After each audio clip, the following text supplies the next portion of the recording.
The first story comes from David Turner, a 28-year-old mechanic from Kentucky. He had always enjoyed driving late at night, when the roads were quiet and the world seemed almost frozen. But one night that peace was shattered forever. David had just finished working a late shift at the garage and was heading home around 2 a.m. The highway stretched out endlessly, no cars in sight, just the glow of his headlights cutting through the darkness.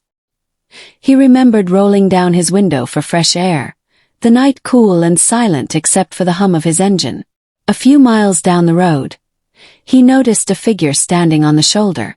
It was unusual considering the time of night, but at first he thought it might be someone who had car trouble. As he slowed, he realized something was off. The figure didn't wave or show any sign of distress, just stood there motionless, facing the road.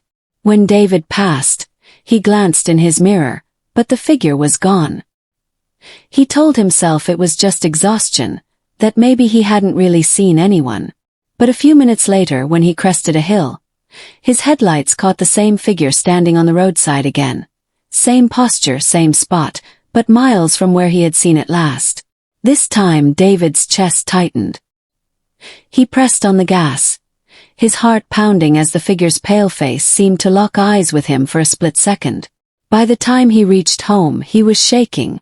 The next morning he drove the same stretch in daylight. There was nothing there, not even a place for someone to hide. David never drove that road alone at night again. The second story comes from Rachel Adams, a college student in Ohio who was driving home from a friend's house late one winter night. Snow was falling lightly, and her tires crunched over the icy road. She had about an hour's drive ahead of her, but she enjoyed the quiet. About halfway home, she noticed a car in her rearview mirror. Its headlights grew closer until the vehicle was practically tailgating her. Rachel tried changing lanes, but the car followed every move. Her nerves kicked in as the road grew more isolated with fewer streetlights. Finally, after miles of this, the car suddenly sped past her and disappeared into the night. Rachel let out a shaky laugh, relieved, but then noticed something terrifying. On the passenger side window, she saw the faint reflection of movement inside her own car. She froze, glancing quickly to her right, but no one was there. Her pulse raced.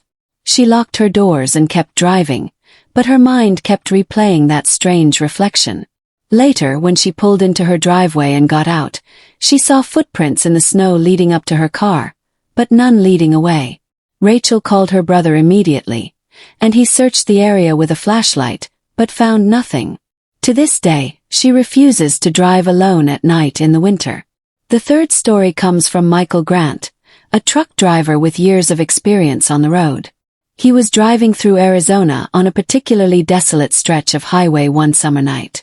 The desert was pitch black, the stars scattered across the sky, and the road seemed to stretch forever. Michael was used to the loneliness of long hauls, but this night he felt something strange, as if he were being watched. Around 3 a.m., he saw headlights appear behind him, far off at first, then rapidly gaining. The vehicle followed closely for several miles, which didn't bother him much, until the lights vanished without the car ever passing. Michael thought maybe the driver had turned off at an exit, but when he checked his map later, there hadn't been any exits or turnoffs for over 20 miles. Shaking it off, he continued until he pulled into a rest stop to grab coffee. As he walked back to his truck, he froze. On his dusty rear bumper, clear as day, were handprints smeared into the dirt. They were too high up to be from a child and too small to be his own. Michael swore he had never stopped anywhere for someone to touch the truck, and he had been alone the entire time. He wiped them off, but deep down, he knew he'd never forget them. The final story comes from Emily Cooper, who was driving back from visiting her parents late one night in Tennessee. The road cut through thick woods, the kind where the trees leaned in close and blocked the moonlight. She drove slowly, cautious of deer, when her radio suddenly crackled with static. Then, clear as a whisper, she heard a voice say, "Don't stop." She gripped the steering wheel, heart pounding. She hadn't touched the radio dial, and her phone was silent in the seat beside her. She tried to brush it off, But her nerves only grew worse when she noticed a faint light in her rearview mirror. It wasn't headlights, more like a dim lantern swaying back and forth. The light kept pace with her car, no matter how fast or slow she went. Terrified, Emily pressed harder on the gas, gripping the wheel so tightly her knuckles turned white. When she finally reached a gas station, she pulled in and looked behind her. The road was completely empty, no light, no one following. She got out, trying to calm her shaking hands, but the gas station attendant noticed her pale face and asked if she was all right. When she told him what happened, his expression darkened. He said, "You're not the first person to see that out there. Folks around here say it's the lantern of a man who died on that road years ago, still looking for help." Emily never took that route again after dark. These stories remind us how vulnerable we are on empty roads at night, with nothing but the sound of our engine and our imagination.